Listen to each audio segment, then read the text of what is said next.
Trans people are very worried about what's coming. It's been a difficult few months for those at Aide aux Trans du Québec.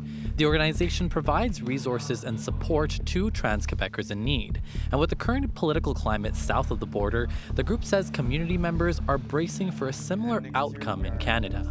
We are very scared of seeing just politicians that do not believe necessarily that trans people are bad or a menace, but that use these issues to gain political capital. Groups like ATQ have raised concerns over what they call anti-trans legislation in Canada and beyond.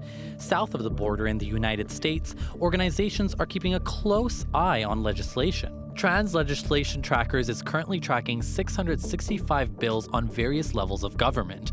These bills introduce legislation that impacts trans people in the realms of education, health, or simply bathrooms.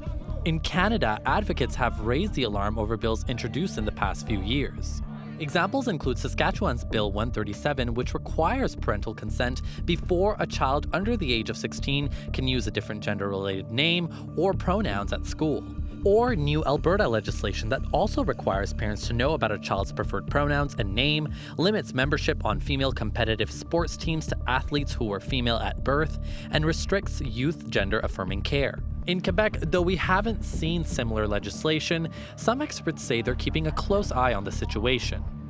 Specifically, the province's Expert Committee on Gender Identity. Convened at the end of last year, the committee is looking into the reality of gender identity in the province, including policies and impacts on society.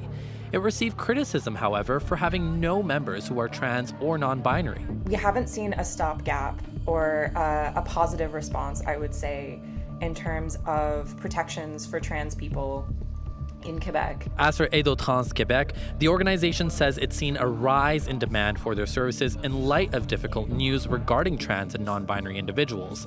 And that trend is something they say they expect to see continue in the foreseeable future.